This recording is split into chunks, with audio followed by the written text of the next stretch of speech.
علی اوکی الان شروع شده. سلام دارم میکنم.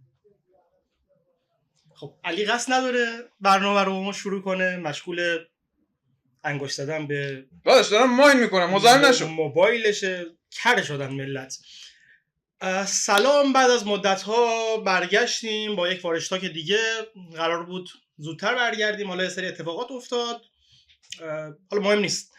علی طرف دو طرف. چیش؟ سلام بچه، خوبی؟ چه خبر؟ با یک برنامه چی بود؟ با همسرتاک؟ وارشتاک. با برنامه وارشتاک دیگه در خدمت شما هستیم. بعد یک تأخیر، اینقدر تأخیر افتاد بین دوتا برنامه اصلا کلا یادم رفت. آره. در چه وضعیتی بودیم؟ چه کار می‌کردیم؟ بردیم، مساوی کردیم و موندیم. دیگه همه رو گفتی. بردیم، مساوی فقط کافی بود. نه خب برده بودیم بعد مساوی کردیم. چی بود اون بازی آخه؟ چقدر هرس خوردیم. ببین گوشی رو تا دو طرف. گوشی برو. دیگه چیزمون تموم شد، بذارین دوباره شارژ بشه. آره خب در مورد بازی اول بگو اصلا تو این مدت چیکار می‌کردی؟ خودت چطوری؟ خودم که با آرمان غریبی‌نیا و هانیه سفر ما داشتیم به رودبار، یه مستند در خصوص اون فاجعه زلزله منجیل رودبار ساختیم. حالا بازیکن پیشینمون و بازیکن تیم‌های دیگه شایان مسلم بود. آره دیدم. دیگه این که غیر از اون بازی گوست آف سوشیما بازی می‌کردم. What؟ گوست آف سوشیما یک اول شنیدم گوست آف توشیبا. اونا همونن دیگه چیزن. بکنم تو توشیبای روحی یه خورده اونورتره سمت ژاپن. شبح سوشیما یک بازی کامپیوتری جدید اومده، تازه برای کامپیوتر اومده. تو یه مدت تمومش کردم. خلاصه گفتم یه خورده از اون فضای داماش و فوتبال اینا دور بشیم. به هر حال تو چه می‌گردی؟ 55 امتیاز اینا دور شد. من چیکار می‌کردم؟ من هیچی، در حال استخراج کوین و چقدر ثروت داری؟ خیلی. چقدر مثلا 200 خورده میلیون سکه دارم. با چقدر من اینو بگیرم میرم داماش رو میشم. حالا جدا از شوخی در خصوص خود بازی خواهیم صحبت کنیم. من پیش بینی کردم، البته من فکر می‌کردم 0-0 مساوی میشه، ولی در صورت حالا با نتیجه دیگه مساوی شد. ولی گفته بودم توی پیش بینیایی که حالا نمیدونم تو ولاگ تو هم بود یا نه، اینکه به سختی قراره بمونیم و به سختی موندیم. ببین بازی حقیقتاً شبیه مثلا یه سری بازی‌ها بود که ما توی سال‌های گذشته می‌دیدیم. یه برهه حساسی بود، حالا نه فقط در مورد داماش، در مورد تیم‌های دیگه هم بود. مثلا یه تیمی داشت صعود می‌کرد و آستانه صعود به دسته‌های بالاتر اینا بود. از چند ساعت قبلش حالا هوادارا یا تو خیابون بودن، استادیومو پر می‌کردن.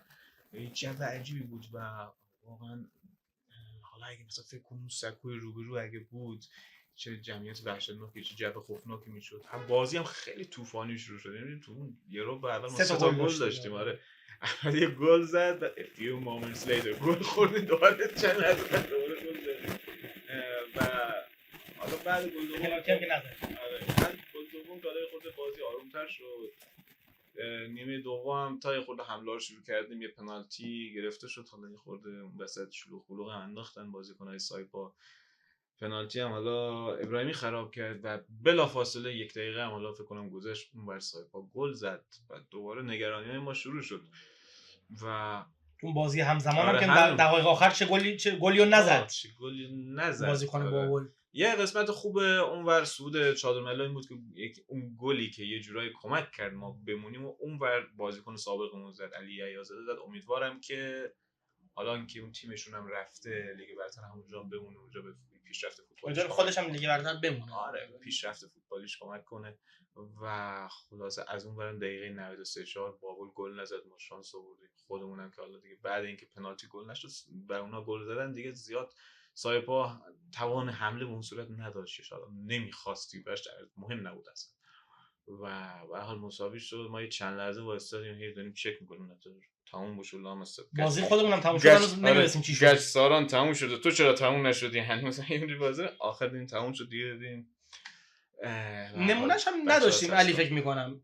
یعنی شده بود مثلا هفته‌های آخر سقوط کردنمون یا سقوط نکردنمون معلوم بشه، یا شده بود که مثلا بازی آخر سقوط کنیم، ولی اینکه تا لحظه آخر بجنگیم و بمونیم من یادم نمیاد. یه فصل مشابهش بود، مثلا فصل بعدی که از لیگ برتر افتادیم، فصل نه به این شکل نبود، ولی مثلا ما خارج از خونه فکر کنم یه بازی رو بردیم، حالا نه حریفمون گلگهر بود، کی بود فکر کنم گلگهر اون ولی یکیش بردیم فکر کنم، تقریبا موندن اون قطعی بود. اینجا دیگه مثلا یه بازی رو بردیم که دیگه عملا چیز جشنی به اون صورت نبود، دیگه مطمئن شدیم موندیم اینا. ولی خب اون موقع انقدر وضع تیم خراب بود کسی نمیتونه زیاد خوشحالی بکنه. ببین بعضیا به این خوشحالی هوادارا ایراد میگیرن، من این خوشحالی یه جور دیگه هم میتونم تفسیر کنم. این خوشحالی شاید مثل این بود که ما یک طور سقوط کردیم به لیگ 2، دوباره صعود کردیم به لیگ 1 منتها 1 سال زودتر. شاید بشه اینو اینجوری تفسیر کرد که ما به جای اینکه بریم اون مسیر دشوار رو طی کنیم، یک شبه دوباره صعود کردیم به لیگ 1.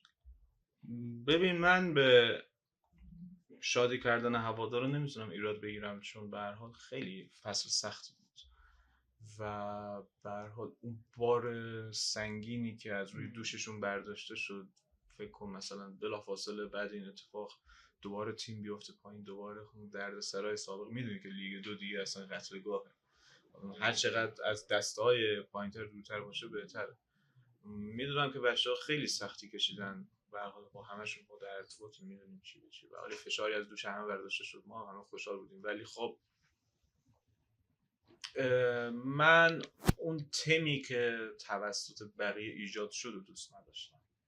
چه تمی؟ مثلا حالا اون بنده خدایی که بلنگو گرفته بود، آره. بعد بازی میگفت جشن و شادی و نه آره. بعد آهنگ پخش کن و حالا این کار ندارم. حالا بعد یه سری بازیکن‌ها که حالا یه سری صحبت کردن با هوادارا اینا قابل قبول بود، نه ولی خب دیگه بعد مثلا با این وضع موندیم که حالا قول آسیا و چیزای دیگه نبودیم، به نظر زیاد توی جو قرار نگیریم. ما به هر حال مقتدرانه نموندیم. اگه مثلا تو بازی آخرمون هم حالا یه نمایش خیلی خوب داشتیم و خیلی با شایستگی میموندیم، یه خورده جای خوشحالی بیشتر داشت. ولی من با خیلی از بچه‌ها صحبت کردم، با رفیقای داماشی و اینا، ما با نگرانی از استادیوم خارج شدیم، باز نگرانی از آینده. حتی مثلا تو بلاگ هم دیده باشی علیرضا اسکندری صحبت کرده بود، فقط نگران فصل بعد این باید چیکار بکنه. راست میگه، بچه‌ها حق دارن واقعا. این در خصوص همسترت پیام داده بهت؟ نه گروه کاری رسوا کردم. در خصوص بازی صحبت کردیم. این نوید رو به دوستان بدم که یک، حالا شاید در تامنیل برنامه هم دیده باشن، کامیونه رد شه. مرسی، مینیبوس بود. این نوید رو هم شاید توی تامنیل دیده باشن که هوادار رو بدیم. قراره که با بازیکن سابقمون آریسو دا سیلوا. آریسو دا سیلوا؟ نه. چرا؟ نه. چرا؟ آریسو ملا دا سیلوا. تلفظ دقیق ترش همین. قراره که باهاش صحبت کنیم، میاریمش روی خط برنامه، باهاش صحبت میکنیم، بعدا در مورد تو قراره باهاش صحبت کنی؟ با هم صحبت میکنیم دیگه باهاش. به چه زبانی؟ زبان انگلیسی. ماشاءالله. بله همه سوالا رو خودش البته چیز نیست، خودش انگلیسی زبان نیست. سوالا رو تو میپرسی دیگه. یعنی چی؟ سوال آماده کردی؟ کردیم دیگه. یعنی چی؟ باش. خب من بلد نیستم چی بپرسم. خوب نوشتیم، من یه خورده دست پا شکسته حرف میزنم. مثلا علی البته داره شوخی میکنه، ادیتور خودش انجام داده، ادیت سوالا رو. حالا رشته تحصیلیش البته همین بوده. نه عکسش رو میتونیم بیاریم. بگم آقا بگم اینجا ما داریم. من نمیتونم صحبت کنم. دا سیلوا رو زیاد پشت خط نگه نداریم. اون بر الان فکر میکنم صبح یا ظهره به تایم اونا. مرد تازه از خواب ریشه خواهی پانیلیغان هم رو صبحانه بخوره به زور خیلی هست. بریم تماس رو بگیریم. من کات میزنم تماس برقرار بشه و بتونیم صحبت رو ادامه بدیم. Hello and welcome. We are very happy to have you in Warstad. How are you? I'm fine, thank you. It's a pleasure to talk to you. Brazilians usually have long names, and for example, Pele was, I think, Edson Arantes do Nascimento, and I think your name was Arilson Melo da Silva. I'm not sure. What is your full name, and introduce yourself? I am Arilson Melo da Silva. I played with Damash 2012, 2013. Grateful time in my life. I stopped my career now and I live here in Brazil. How do you enter Iran and the Domash football team? One manager with the name is Said Yahahe. He called me and say Damash need a right back. And he saw my video, he liked it, he sent to coach Derashan, Derashan liked it, and I was to Damash. Was your actual position a right back? Because so many fans, when we saw you play in Domash, your style of playing really didn't match being a right back. You were more like a right winger or maybe sometimes a striker. I don't know, but you were not a right back. I'm sure about it. Were you really a right back or you had another position? No. I'm attack for the science, but the coach wanted me play on defense, and I accept. But this it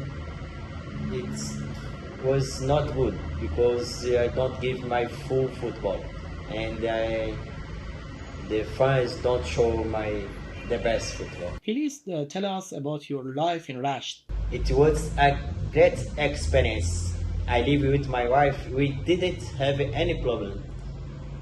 I love this city, I see. The people is very kind. It is comfortable, my. What was your best memory here in Rasht? What was the sweetest memory? My sweet memory in Heist, I think when I walk in the street and the fans send me kisses and hug. This is for me not have a price because this and the highest seat will be forever in my heart. You played for Domash for only one season, but you still follow the team online. Why? I follow Damash because I want the best for him. This club and these fans deserve to be happy. How much Farsi did you learn when you were here, and do you still remember anything? Oh, I learned a little bit. And Salam Ro, Khubi, Hassanamushi. The most important, Mando Setaranto. Well, what are you doing now? I stopped my car and I have some business here in Brazil. I have one silver shop, a restaurant of pizza, and now I start agents of players. Other Brazilians also played in Rash and Domash team, such as Mendes, who was the coach of Domash goalkeepers. Do you have a relationship with them? No, I don't have contact with Mendes. Brazil is very big and we change mobile phone all the time. Would you like to travel to Rash one day again? Yes, of course. I would like to travel again to Hast. Okay, and at the end, if there is anything that you want to talk about, let's hear it. To close, I would like to say, was there any honor to play with this club, with these amazing fans. I wish you the best. You will always be in my head and in the world only Heist forever in my head. Okay, thank you. Goodbye. Thank you. Da Silva. Da Silva. Da Silva. دا سیلوا رو داشتیم. چرا اسمش رو من آخرش چرا این کارو باش کرد؟ چه کاری؟ چرا پستش رو چرا وینگر راستو گذاشتن دفاع راست؟ الان اون بازی که هنوز خیلی اون کابوسشو داریم 3-1 از ملوان باختونیم، گل دومش سر اشتباه ایشون بود که پویان نصرتی توپ ازش گرفت. یعنی اون کی بود اینو دفاع راست رو ما غالب کرد؟ می‌دونی مسئله سر چیه علی؟ مسئله سر اینه که اون موقع ما خودمون هوادارا خب زیاد در جریان نبودیم. مثلا انتقادات خیلی زیادی میشد که شما بازیکن از خارج آوردین، چرا مثلا حالا اون پستی که داره بازی میکنه اون کیفیت لازم رو نداره. الان دیدیم بنده خدا اصلا قضیه‌اش چیز دیگه بود. بعد ببین الان 1 سال و نیم بنده خدا نزدیک 1 سال فقط، چون نیم فصل دوم اومد بود، این برای نیم فصل دوم رفت، 1 سال بازی کرد بیشتر. چه ارقی داره به رشت و داماش آدم وکیلی. ببین چه حرفای زیبایی در مورد از اون سر دنیا. بعد اینجا مثلا یه بازی اصلا فکر کن اونجا بازی کنه والا اون یکی که چی داشتین حالا مثلا یه بازیکن رو گفت نظر مهاجم تو کنفرانس آخری. آره بعد قهر میکنه آره. میره به خودش تیم باخت رفته مثلا رفته سنی هم نداره. آره استوری گذاشته، ایموجی خنده گذاشته. نه به اون بازیکن اون ور دنیا این علاقه رو داره. نه تو همین یه فصل بازی کردی یه دونه گل زدی، حالا فکر کردی بازیکنای فعلی اونجای خود بعضی از این پیشکسوت‌ها هم اینطوری ان دیگه که این شهر برای ما چیکار کرد، قدر پیشکسوتامون رو نمیدونن. خودتون رو جمع کنیم حالا خوبه 4 تا جام نگرفتیم وگرنه ما باید اینجا واسهتون بردگی میکرد. من حالا اینجا خوب صحبتش رو متوجه نشدم. فکر کنم گفتم پیتزا فروشی رو انداختم چی، فکر کنم پیتزا فروشیش رو بگیم بیاد اسپانسر داماش بشه خیلی وضعیتمون بهتر بشه. میدونی که ارز هم خلاصه. آره همین رو میگم دیگه. آقا حالا جدا از این صحبت ها برسیم به وضعیت تیم. حالا بازی ها تموم شد، ابراهیمی و نظر محمدی خورده استوری گذاشتن گفتن آقا این چه وضعیتیه، وضعیت رو مشخص کنیم و با این وضعیت نمیتونیم کار کنیم. البته یک مصاحبه کردن آقای نعیمی پور به صورت صوتی و متنی، گفتن ما توی چند روز آینده میایم اولین کاری که میکنیم تصفیه با بازیکناست، بعد میایم تیم رو برنامه میخوایم از نظر محمدی فلان. اینا ظاهرا فعلا هیچ اتفاقی نیفتاد. چند روز گذشته، خیلی فکر کنم 2 هفته الان شده. بازم آقای نعیمی پور حرف علیکی واسه خودش ول داد.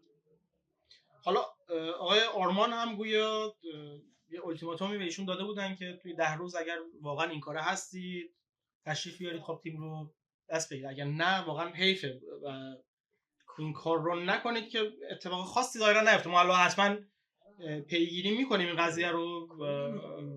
از این پارسال که حالا بحثای آقای نعیمی پور اینا پیش اومد، کلا میاد یه سری صحبت‌ها رو انجام میده و ما در آخرش هیچ نتیجه‌ای صحبت‌های قشنگی یعنی من الان میتونم برم یه نفر از کوچه خیابون پیدا کنم بیاد برات بهترین صحبت‌ها رو انجام بده. دقیقاً همین مشکل همینه. من نتیجه رو میخوام ببینم. ببین ما الان اصلا یه درگیری‌های عجیبی داریم. مثلا زمانی که آقای زحمتکش میگن اونا تیمو خرید، میگن بخشی از پول آقای نصیری رو ندید. الان آقای نعیمی اومد تیم از زحمتکش بگیره، بخشی از پولای زحمتکش رو نداد. خیلی هم نداد، خیلیاشو نداد. بعد حالا آره. ادعای مثلا تیمداری اینا هم دارن، حالا یه سری صحبت‌ها بود که مثلا مزایده بذارن. مسئله سر چیه علی؟ الان تو مثلا سقف بودجه تیم‌های لیگ برتری رو دیدی دیگه، 500 و نمیدونم چند میلیارد. خب یه تیم خوبه لیگ یکی بخواد صعود کنه دیگه باید مثل تیم‌های لیگ برتری هزینه کنه. حالا کمتر، اصلا تو بگو 100 میلیارد 150 میلیارد. خب منم میگم اصلا نه 100 میلیارد 150 میلیارد هم نه، خب اصلا 50 میلیارد 60 میلیارد در یک فصل یک تیم هزینه داره. خب تا اینجا درست؟ خب دیگه نمیدونم 10 میلیارد 5 میلیارد 20 میلیارد فلان اینا اصلا جوکه مسخره است. این وسط کی میخوام بگیم از این جیب بگیر، از فلان نفر بگیر، از فلان شورا میلیون نمیدونم شورا داد 1 میلیارد اون داد، فلان پول مجلس اینجوری ذره ذره بدین. تا کی میخوایم اینجوری گدابازی تیم نگه داریم؟ ما علی من نمیگم کار سختی نیست، کار سختیه کاملا تیم داری. خب کننده کار باید باشه طرف. نمیتونین چرا اعصاب خودتون رو خراب میکنین، اعصاب هوادارا رو خراب میکنین، مصاحبه آها نفرین میذارید. مثلا نفر آقای نعیمی پور رو دارم نمیگم کلا دارم عرض میکنم، اصلا هر کی که میاد چه داماش هر جای دیگه ای، هر کی که میاد اون نساجی الان نگاه کن چه بلایی سرش اومد، اونم به همین شکل.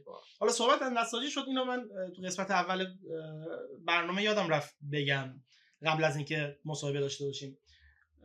حالا یه کلکلایی داشتیم با بچهای بابل، شوخیایی کردیم تا این برنامه چیز کردیم. من دیگه به نظرم تموم شد و بابل حالا به هر حال چیزایی بود دیگه. حالا بین هوادارا امیدواریم به هر حال این تیم هم روزی بتونه امیدواریم این تیم هم به به دست سطح بالاتر سوم سقوط کنه. نه واقعا تیمایی که هوادار دارن، حالا به هر نحوی، حالا هر چقدر اینجور رفتارهای غیر حرفه‌ای داشته باشن، ولی به هر حال آدم دوست داره که پیشرفت کنن، اونا هم رشد کنن. بعد از بازی دیدیم داشتن زجه میزدن، گریه میکردن. ناراحت شدم. شاید اون توپ آخر اگه گل میشد اتفاق برای ما میافتاد. آره میدونم، به هر حال ما تجربهشو داشتیم.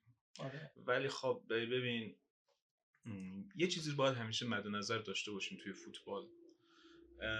تا زمانی که حالا این اصلا کلکل کردن ایراد نداره، کلکل کردن تا یه جایش خوبه، ولی مثلا تا زمانی که آدم وضع خودش خوب نباشه نه دیگری رو مسخره کنه. دقیقاً. خیلی به نظر من فصل بدتر از اون چیزی که باید برای باولیا تموم شد. مثلا فکر کن تا یه جایی از اواخر فصل اونور نساجی داشت میافتاد، اینا میرفتن تو بازیای مقابل حریفای نساجی، میگفتن نساجی با لیگ برتر بای بای. آخرش چی شد؟ نساجی موند باول. خیلی رفتار این رفتارا پسندیده نیست. مورد مشابهش حالا داشتیم دیگه. یه تیمی بود میگفتش که ما فقط دوست داریم داماش و نمیدونم ملوان رو ببریم، بعد آخرش اینطوری سر داد که خودشون سقوط کردن. آخرش دستم میذارم باز. واقعا تیم باید در جایگاهی باشه که بخواد بیاد کل کنه.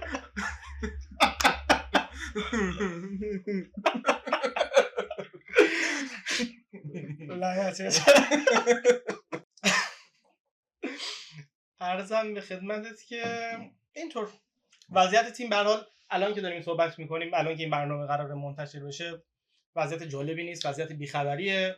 تیم‌هایی که بخوان یه ذره وضعیت خوبی داشته باشن از الان با تیمشون رو ببندن. میدونی وضعیت من یاد کی میندازه؟ همیشه کی میندازه همیشه که به کنار یاد فصل به خصوصی میندازه. همون فصلی که ما میگم حالا داشتم به توضیح میدم موندیم تو لیگ یک بر سختی سوزی و اینا، ولی این خدای فصل بعدش هیچ خبری نیست. ما میرفتیم اداره ورزش جوانان، بعد بچه‌ها نمیدونم از این برگا اردو همه امضا میکردن، یه حالت تومار و این چیزا بود. تومار یا تومار گفتم دیگه. تومار گفتم داشت. اوکی، لحجه خیلی اینطوری بریتیش. تومار. خب آره بعد چیزه گذشت نزدیکای فصل 2-3 هفته مونده فصل شروع بشه، یهو آقای جهانپور اومد، یهو همینجوری تیمی علی که بستن، سنبل کردن، آخرش هم که سقوط کردیم. آره به حال یکم شبیه همون فضاحت هم سقوط کرده بودن خیلی بد، ولی حداقل یه خورده علاوه خارج از خونه عمل کردیم تو این از این فصل بهتر بود. بعد آره دیگه اون فصل فاجعه‌ای بود و الان امیدوارم به اون شکل نشه، ولی شبیه هفته‌های آتی درست کن. حالا میگن که ما هر چی هم آخه میگن شما منفی نگری، ناامیدی فلان. آقا ما حق داریم منفی نگر باشیم، داریم چیزی منفی می‌بینیم. ببین الانم که موندیم دیگه فکر نمی‌کنم کسی اینو قبول نشه. ما مثلا به تواناییامون نموندیم، ما به خوش شانسی و بد بازی کردن و پایین جدولی‌ها موندیم و به کمک هوادارامون. و چقدر مگه میشه اینجوری موند؟ به کمک داغان بودن و خوشه تو بازی که مونده با آخر. چجوری اونجوری 3 تا از ما خوردن واقعا؟ حالا توی فصل جدید لیگ یک یه چیزی هم که ممکنه خیلی اثرگذار بشه این وضعیت فساد در فوتباله که ممکنه گریبان یک سری تیم‌های لیگ برتری رو بگیره، ممکنه بعضیشون سقوط کنن به لیگ یک، ممکنه که ترتیب تیم‌ها تغییر بکنه. نمیدونیم چی میشه، اصلا نمیدونم به این فصل میرسیم یا نمیرسیم و چه اتفاقی بیفته. اینم حالا یه موردیه که ما میشه همشون بیفتن بعد بگن تیم‌های لیگ یک از آخریه از اول تا 15 هم بیان بالا. نه ولی چیزه حالا میگم ببینیم فصل بعد اصلا میگم مثلا سر همون جریان ممکن اصلا لیگ ها دیرتر هم شروع بشه، ولی خب اینا همشون گمان زنی ان دیگه.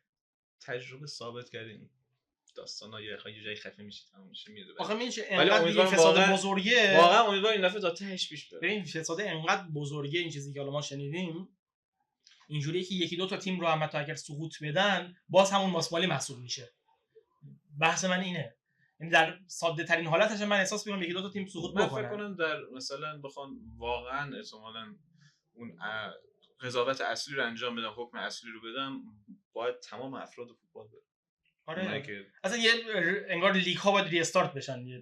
قشنگ نه واقعا چی میشه؟ تنظیم من کارخانه خودم برام جای سوال، مثلا تیمی که میاد همه رو میخره، همه اون تیم‌ها فاسدن دیگه طبیعتاً دیگه. خب این فکر کنم اصلا سیستم رو اینجوری بنا نهادن تو فوتبال. من احساس میکنم اصلا کلا این تبدیل به یه روش شده و مثلا روش تیمداری و موندن و نتیجه گرفتن بود دیگه. ما حتی اوایل فصل در شده خصوص و حالا خیلی تیم‌ها خودمون هم همینجا صحبت کردیم، تیم سبزپوش و نمیدونم اون یکی تیمو، امیدوارم که یه جای ریشه این داستان به هر حال آره. پیدا بشه و تموم بشه. حالا یه بحثی جدا از اینا، یکی از این کانال‌ها هست نه کانال داماش، طرف میگفتن رابطه خوبی با سرمربی سابق آره، که الان آره، تو آره. تهران عضویت داره هستش، آره. سهامدار باشه. بله. اینجوری خودکارم میگرفت دستش. بله بله بله. یعنی ادمینه. بله. اینجوری. آره این یه خبری واسه خوش ول داد. آقای حاجی پور میخواد به دوباره تیم بگیره. چرا باید بیاد؟ چی میزنی برادر؟ چرا؟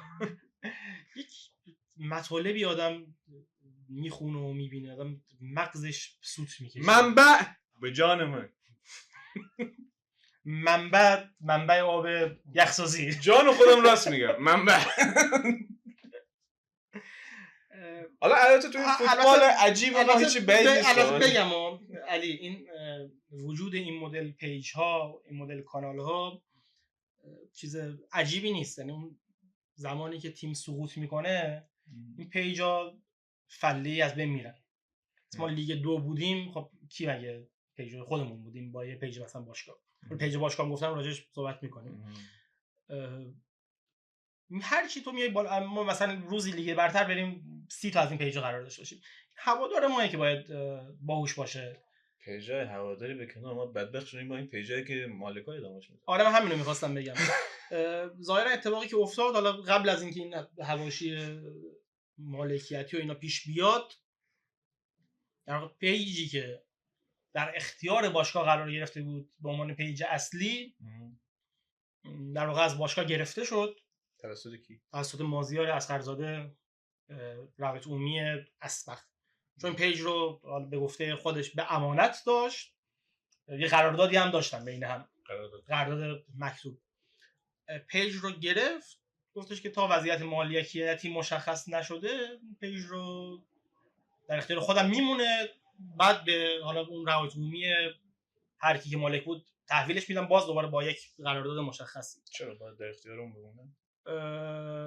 در اختیار کی؟ چرا باید در اختیار آقای اصغرزاده بمونه؟ چون خودشون تحویل گرفته بودن دیگه، یعنی مالک بودن، یک جورایی مالک اون پیج بودن. مالک پیج. آره. در واقع بخوایم خیلی ریشه‌ای برگردیم عقب، اون زمان که پیج به میثم محبوب فکر کنم قدیمی‌تر بود. اصلا از اول خودش راه انداخته بود دیگه، میثم محبوب راه انداخته بود اون زمان حاجی پور که روابط عمومی بود.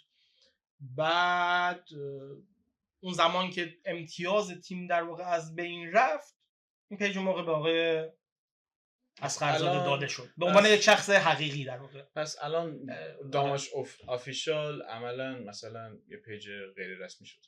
در حال حاضر آره میتونه رسمی بشه، میتونه نشه، حالا بستگی دیگه به آینده داره. تو دویت برهه‌ای هم بود که حالا اسم رسمی رو داشت ولی خب پست‌های شخصی میذاشت. حالا یه مدت کوتاهی آره اینطوری بود. نمیتونم الزاما بگم بدوا. ببین علی، اینقدر وضعیت باشگاه ما اینطوری بی سر و صاحب بوده همیشه، این که الان یک پیجی از اون زمان تا این الان باقی بمونه خودش اصلا این جالبه. یعنی چه بسا که از بین میرفتن بازم تو این تغییرات مالکیتی. داریوش نصیری میخواست مالک بشه، بعد نمیدونم آقای زحمتکش میخواست مالک بشه. هر کدوم مثلا میگم تصور کن این پیج مثلا میشد مال آقای زحمتکش بفرست یا آقای نصیری. خب تو این درگیری‌های مالکیتی طبیعتاً چیزی ازش نمیمونه. یه نفر باید خلاص نگه داره حالا، ولی اینقدر ما تغییر مالکیت داریم. میگم در یک شرایط استاندارد طبیعتاً این میشد که اون پیج هم میشد اموال باشگاه. آره میگم ولی اینجا دیگه حالا ما همش تغییر مالکیت و مالکای جدید داریم. فکر کنم هی باید یکی بیاد این پیجو بگیره ازش، بعد یه سال بره دوبارش بود دیگه. همین داسیلوا که این پیراهن رو پوشیده بود مال چی بود؟ مال صدرا بود، شرکت صدرا. برادران قوی دل هم اومده بودن برای خودشون پیج زده بودن، یاد باشه. بهرامشون که میومد، بهرام دقیقاً بهرام داشت، برادر شهرام بود و میومد پیج زده بود، میومد حالا یه سری اهداف خودش رو داشت دنبال می‌کرد اون زمان تو اون 6 ماه 1 سالی که بودن. دوران آره دغدغه‌های پیرهن داسیلوا رو دیدم یاد اون زمان افتادم. از اون موقع همین داستانو داشتیم. از اون موقع هر مالی که میومد می‌خواست استادیوم درست کنه تا همین آقای اون نیاد. موقع پیج فیسبوک بود اگه اشتباه نکنم. فیسبوک یادم نمیاد. دوران کابوس‌ها. آره همه میخواستن ورزشگاه درست کنن، همه میخواستن چیز کنن، ولی حالا کسی که تا حدی یه خورده چیزی کرد اون مرحوم بود که یه خورده حالا بازسازی کرد. حالا آقای آرمان هم یه قولایی داده که صندلی‌های اون تیکه صندلی‌ها رو بزنه، البته گفته احتمال داره قرمز باشه و حالا یه صحبتایی که کردم ممکن بقیه اون سکو رو درست کنه. البته به نقل از روابط عمومیش. ببین اولا که اینو بگم ما این آمادگی رو داریم جناب آقای آرمان، آقای الماسخاله هر زمانی که مایل بودن بشینیم گفتگو کنیم، تصویری، صوتی، متنی، هوادارای صحبتاشون رو بشنون. حضوری نشه؟ نه حضوری هر جوری هر جوری که مایل باشه. ببینید به نظر من این صحبتی که میشه ان شاءالله در آینده اون کارم میکنیم یعنی نمیکنیم. معنی ترجمهش اینه. خب کلمه ان شاءالله رو اینا کلا آره. خراب کرد. ببین مشخصا سوال باید جواب صریح داشته باشه. یا آره یا نه. خب میکنید اوکی، میکنید چه زمانی؟ نمیگم بگو 2 ماه دیگه میکنیم، نمیگم بگو این فصل میکنیم، نمیگم بگو فصل بعد میکنیم. کی این زمانه کیه؟ 6 ماه دیگه است، 1 سال دیگه است. اصلا نمیکنیم، دوست نداریم، اصلا میخوایم نمیدونم سردار جنگل رو فلان کنیم، هر چیزی که هست. اصلا میخوایم اونجا اصلا میخوایم نکنیم. خب اونجا اصلا بجار رو. آره این صریح بودن اون صراحت خیلی مهمه. یعنی هوادار واقعا از شنیدن وعده و وعید از هر کسی، حالا مسئول نمیدونم مالکه، از این صحبت‌ها خسته است. ما یه جلسه داشتیم و اواسط فصل هوادارا بودن توی اون سالن تربیت بدنی هتل چیه اونجا. من اون جلسه اون زمانی بین اوج درگیری آقای زحمتکش و نعیمی پور سر این بحث مالکیت بود. من خودم شخصا به جناب آرمان عرض کردم، جناب آرمان هوادارام هستن شاهدن، آقا الان یعنی جناب آقای زحمتکش و جناب آقای نعیمی پور قطعا این دوتا عزیز مالک تیم نخواهند بود؟ گفتم بله قطعا هیچ کدوم از این 2 عزیز نیستن، ما 2 نفر دیگر رو در نظر گرفتیم. خب 2 نفر از چی شدن؟ کجا رفتن؟ بعد چی شد که جفت این عزیزان دوباره اومدن مالک شدن؟ شاید یکی بود پشیمون شد.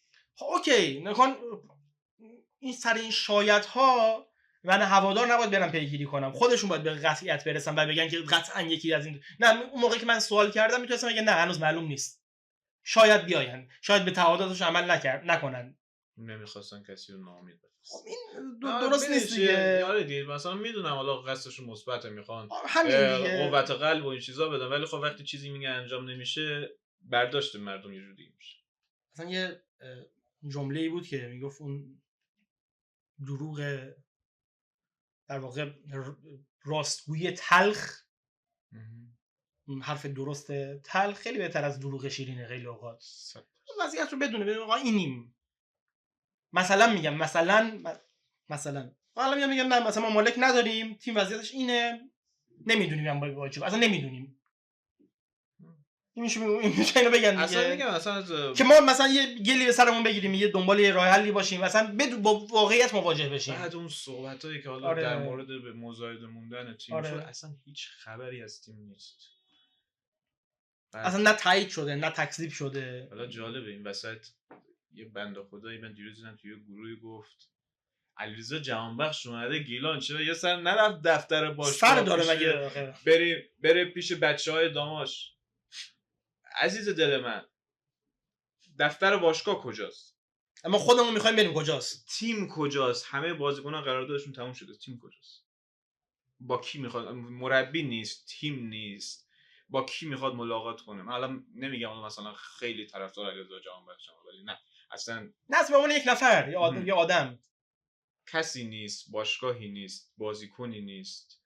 هوادارم که خب مثلا بیاد خب که چه اتفاقی بیفته. دفعه قبل که اومده بود، حالا ما توی لیگ 3 بودیم، باز هنوز تو وسط مسابقات بودیم، باشگاهی بود مالک مشخص دفتر داشت بالاخره. آره به حال یه سر که همونم رفتن رستوران. البته اون رفتن رستوران. به هر حال میگم بازیکنی بود، مجموعه بود. الان هیچکی نیست، اصلا هیچ کسی نیست. یعنی یه تیم بود بازیاشو کرد، بازی با سایپا رو کرد، تموم شد. الان هیچکی نیست. هیچکی. این غم انگیزه. یعنی مثلا فکر کن یه تیم فوتبال باشی فصل تموم بشه و دیگه هیچی نباشه، باید همه چی رو دوباره یه نفر بیاد از اول جمع کنه. دقیقاً غم انگیزه.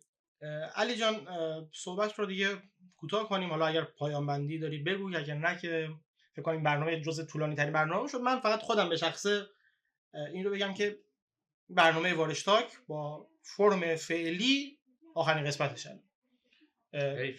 وارشتاک قطعا خواهیم داشت خود وارشتاک رو، ولی فرم فعلیش رو نداریم مگر اینکه مجبور بشیم. یعنی برنامه‌های خیلی زیادی در پیش داریم.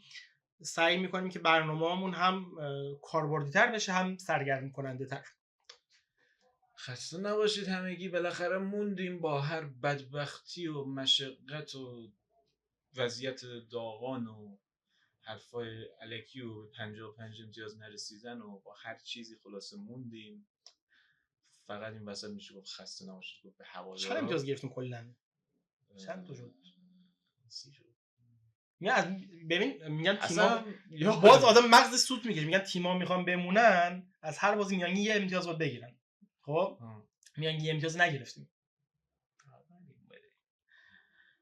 خلاصه که خسته نباشید به همگی، به اون بازیکنایی که واقعا زحمت کشیدن و به کادر فنی و همونایی که کمک کردن و حال این فصل امتیازمون از دست نره.